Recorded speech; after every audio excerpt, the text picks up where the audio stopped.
In 3, 2, 1.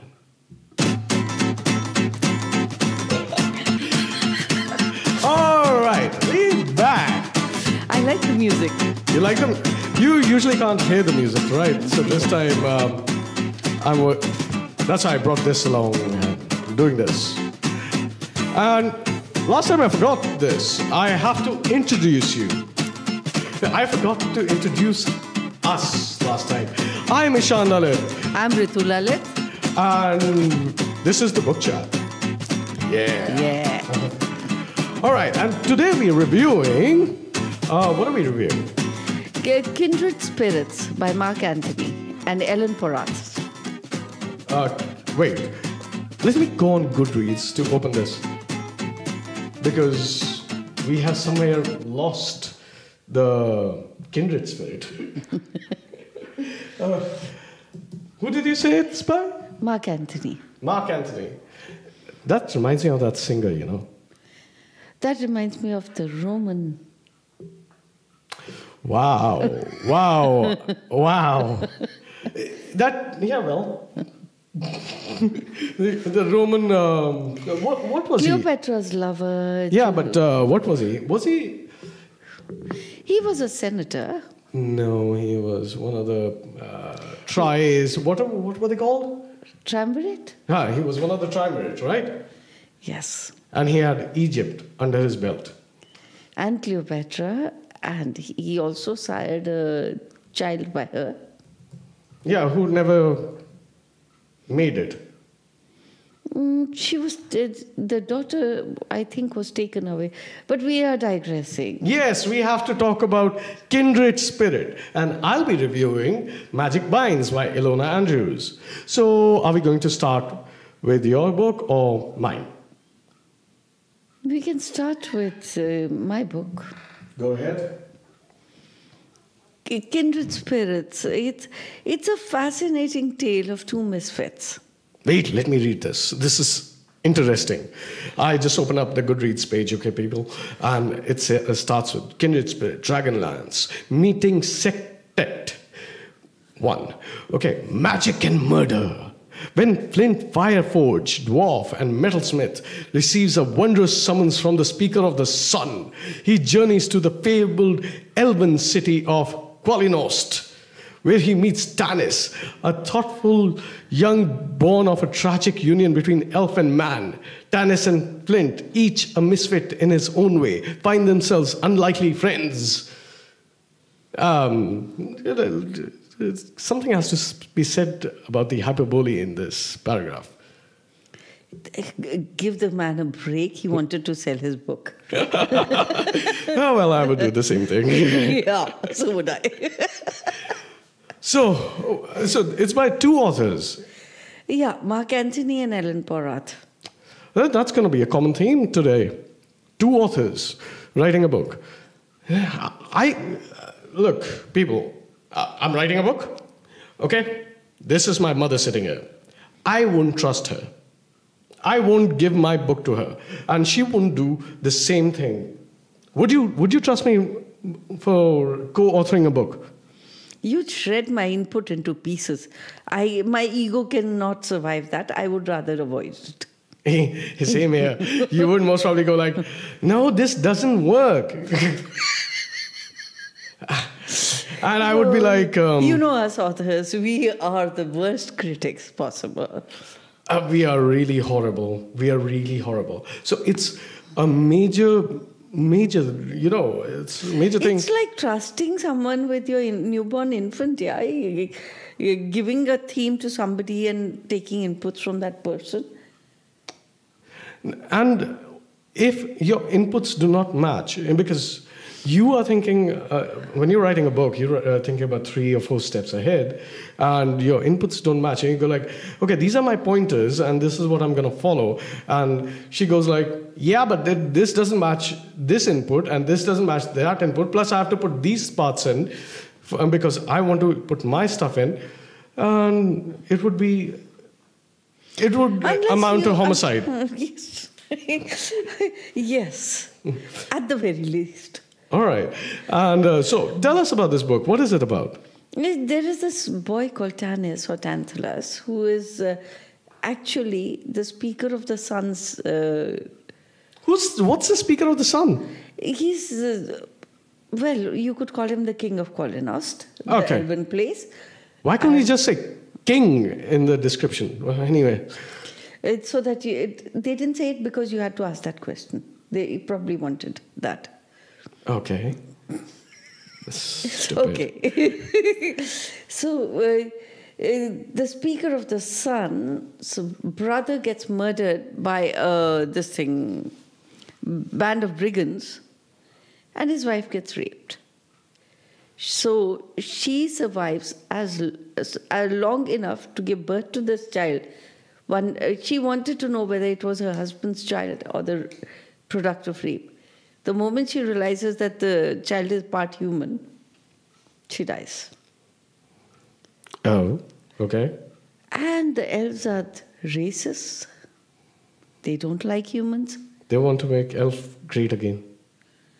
Yes, they want to make elf great again. So, but the speaker of the sun, he takes the child and makes him his ward. Mm-hmm. The boy grows up in the court and develops a fairly resentful outlook. On elves. Yeah, elves hate him. The feeling is reciprocated. And naturally. And then the speaker of the sun, he's one of those liberals, he's a forward-thinking person. And he invites this dwarf. Mm-hmm. Who the elves don't like either, even though they reluctantly accept that he is very talented. Mm-hmm. So these two outcasts become friends. And there are murders. And Tanis gets implicated. And Fireforge. What is Fireforge? The dwarf. Oh, Flint Fireforge. Okay, yes. How predictable. He's Flint and Fireforge because he works metals. And so Flint Fireforge becomes the detective. It's a detective story? It's a murder mystery. Okay, give me a good reason why I should be interested. And the silence is deafening. Yes, because I wanted something fluff. I wanted something lighthearted to read. Okay, it's a light-hearted book. It's funny as hell. Right? I mean, like Flint Fireforge has a mule who falls in love with him. A mule? Yeah. Like an animal? Yeah, she chews up her rope, and which she's tethered with. She breaks up doors because she wants to be with Flint all the time. And he spends most of his time trying to hide from the mule. This is really funny. Oh, boy. You have some really strange ideas about, Well, I think I just channeled in my inner adolescence, I think. And I enjoyed this it. is so basically we're looking at a young adult book. It's a young adult book. Which is, this has got a 2.8 rating on Goodreads. I can understand because young adults are desperate to fit in, and outcasts have a special place in their hearts. You know, the half-breeds. Mm-hmm. Half-breeds usually do very well in fantasy. Well, take that Rydea. Ah, yes. Yeah, so half-breeds really do well in fantasy. So how does that do over here? If I'm comparing it to Rydea and the No, this is not a mature book. This is light-hearted. There are not many places where I would think it's deep and well thought. It is something which you will go for one reading and dismiss it. Frankly, 3.5 stars is very strange to me because I would give it 2.5. Wow. Wow. Okay. I enjoyed it. I see. I enjoyed it. It's well written. But this is But a it's- series. yes, As yes. we can see, this is a series. And it's done well. It's done well. It's done well for itself. I hate the cover. I absolutely hate the cover. Well, it's a young adult thing, yeah. When did this come out? Let's see. It's 1991. That's old. It just, it was just a suggestion on Audible when I was searching for fantasies. So I said, okay, why not? All right. It's very well narrated. Very, very well narrated. Okay. And do you see the parts where the input of Ellen Porath comes in, where Mark Anthony comes in? No, this was seamless. Because Neil Gaiman and who was that other woman? I'm forgetting her name. Okay, they did Good Omens, right? I haven't read the book. Okay, so they did it, but you can always make out where the input comes in, where the input does not. And there is a hash of it. I like Mark Anthony. I think he's an excellent writer. And frankly, I find Neil Gaiman childish. Don't kill me, America. I know you like him. No, a lot of people consider him childish. He's very infantile. Yeah, there are a lot He's of... very infantile. This is a much better thing. I read the Cottage Beyond the Sea or whatever by Neil Gaiman before I read this book. Frankly, this is a relief. Okay, and yet you still give it 2.5 stars. I have heard so much of Mark Anthony that I expected more. Okay, it was expectations, great expectations. Yeah, it was kind of an anticlimactic. All right, now let's move on to my book. The one, first of all, this is from the Kate Daniel series, Magic Binds. Okay, it's from the Kate Daniel series. It's Ilona Andrews. Okay, so this book, let me give you a preface. First of all, Ilona Andrews are Ilona Gordon and Andrew Gordon, a husband-wife pair who write these books. And they're really, really famous for doing this. I've been a fan of them since the first book, which was Magic... What's it called, man? Okay, Magic Bites. Okay, I've been a fan of their books since then.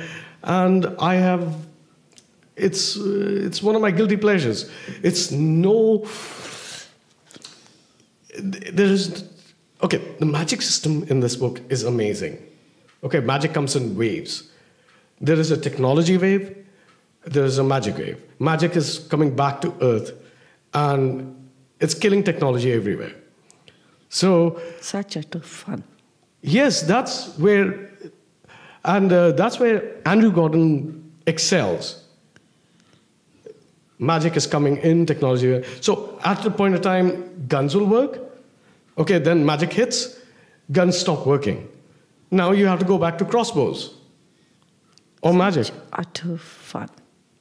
That is brilliant. Okay, but it was brilliant for the first 5 books. Then you start taking it for granted. Okay. This is book number 9. Okay. So somewhere along the way, it was from fantasy, amazing fantasy fiction, groundbreaking fantasy fiction. It went to Fast and the Furious. Let me get this. Which technology is more reliable? Technology or magic in this world?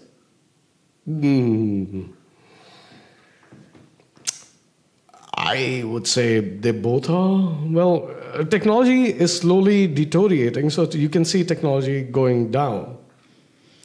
But it still works, right? Sometimes. Like sometimes the phone lines will work. Okay, it's unpredictable. Yeah. Magic is predictable? No, because again, the magic. It's just coming in. Yeah, So magic waves stops. So it's very chaotic. So start picking up your phone and put down those parchments. So it's very chaos, very chaotic. Yeah, that's the world Andrew Gordon built, and I know this because on Audible I picked up their podcast and heard them both talk about it.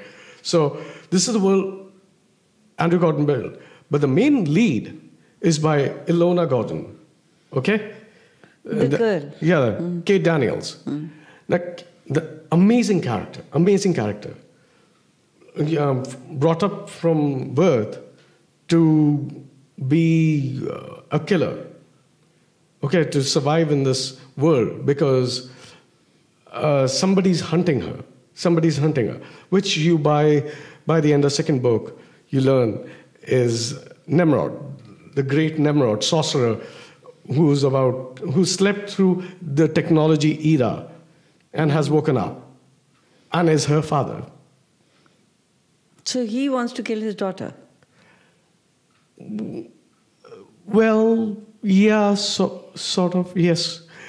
He's complicated. Oh. Okay, she's in love with the Beast Lord. Okay, she's in love with the Beast Lord. And at book number 9, they're both marrying. The Beast Lord is Karan. Again, a character written by Andrew Gordon, which is amazing. Karan is a cat. He's a lion. He changes shape. He's a shapeshifter. He's a shapeshifter. And the king of shapeshifters. Okay. Okay, so we've gone through this whole phase until book 7, where he was the Beast Lord, until he just quit. He was done. Okay, so he left his... Is that even possible? I mean... Nobody argues with Karan. Okay. That's a point. Good point. When the shapeshifters look at him, you're like, oh, he's total Beast Lord and he will rip your head off if you encroach on his property. And Kate Daniels is his property. He's a full-on cat, right? Okay. And curious. So there are moments where Kate is not telling him. So he's like, tell me. We're not talking about this. All right. When will we talk about this? When is soon. So it's one of those awesome, like a normal person would bang his head in, but he's all Beast Lord. So, and her father hates that she's powerful, and she's just become powerful. In this book, her father is going to most probably kill Karan, because his father is like, he's almost like a god. Okay, in this book, he's going to kill Karan and put her somewhere in a box and take her son. Oh. Okay, so we're dealing with serious issues over here. Okay. And it's all dark and shit. But there is humor, so much humor in this book, which is amazing. Plus, there's a war. Her blood, they're magical, that they can take over lands and use the land's magic to protect it. Okay. Her father is encroaching on her land because he's the great Nimrod, and he's going to take over the world. World domination. Yeah, or at least right now, all of America, except for this small piece of land, Atlanta. Okay. This is like, the picture they paint in this book is amazing because the lands are falling apart. The technology, the bridges are falling apart. Yeah. Okay, but some bridges are holding up. I have read a couple of Ilona Andrews books. Yeah. So I know that. So, like, Roland is coming to her, and there's a war happening. There are vampires. Okay, vampires in this book, okay, are brainless monsters. Zombies with blood-sucking powers. They're bloodsuckers. They're not. If you leave them, if there is no controller, if you just leave them, they go on rampages. They go. Okay. They're absolutely indestructible. Okay, except for the guys who are their operators, who work for Roland. Okay. And they call it the Like-We virus, which converts humans into vampires. Okay, when they die, and you need these telepaths, controllers who would hold them, and they are an army. In this book, there is a war. There are vampires. There are shapeshifters. There's magic. There are gods. And there are guns. Yeah, until they stop working. And then you have to take out swords and crossbows. They are ending this series. They're talking about ending this series, okay? But it's come down to that. This final book came down to that huge. This book, well, not the final book, came down to this huge crescendo, which left me completely enthralled. I love this book. And as I said, it's my guilty pleasure, but everybody keeps actually asking me, like, you read this stuff? This is Kate Daniels. Yeah, it's like saying it's Barbara Cartland or Milton Boons for fantasy lovers. No, because even fantasy lovers go like, didn't you have a Michael Sullivan book to read or something like that? Yeah. But like I've read all of these and I'm hooked.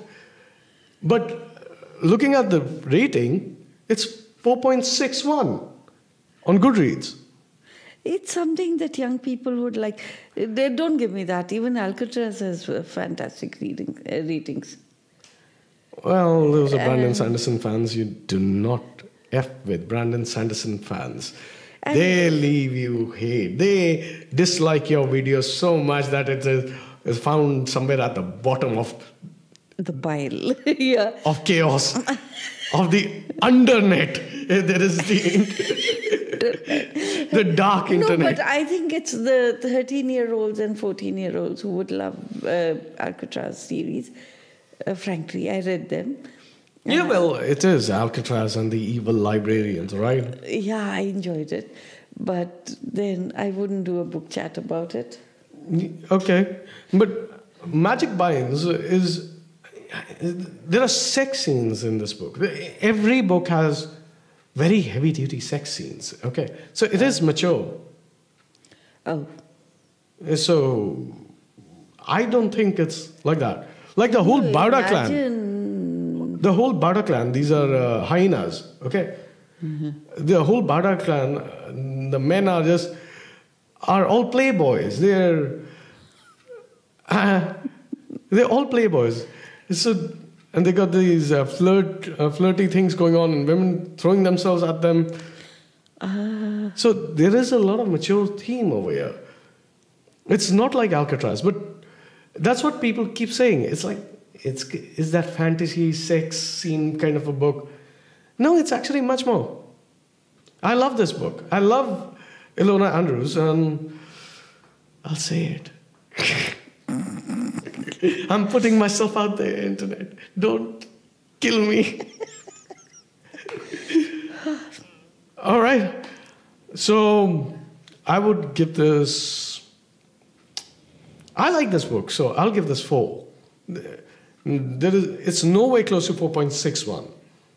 Actually, I would actually give it 3.8 if I could, but 4 it is. And your book is 2.5. So I had a better time than you. Yes, you did. Yes, you did. Yes, you did. Sadly enough. Okay, so tell us, what's next? What are we reading next? I'm reading that. I was telling you that series that I've bought now.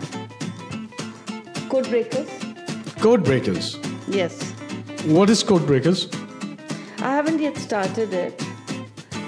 But it's supposed to be something very similar to Ready Player One and all those kind of things. Ooh, I would like to get my hands on this. Who's it by? We'll find it out. We'll find it out. By the way, we got to review Michael J. Sullivan's Age of Myth. Okay. Okay, he's coming up with a new book, so let's review that. I've just spent a whole lot of money on Audible, so I would first like to read Codebreaker, but I've read Age of Myths, so I can do it. Yeah. All right, so let's... And then we can come back to Codebreakers. Yeah, it'll take me some time to read it. All right. All right, people, that's from us, all from us. I'm Ishan Lilith. You can find me at Ishan Lilith. That's Ritu Lilith. You can find her at Phoenix R2. Horrible handle. But it's unique. What's wrong with your name? Anyhow, you put it on every book you write, don't you? So there's nothing wrong with the name. So that's all from us. We'll see you next time.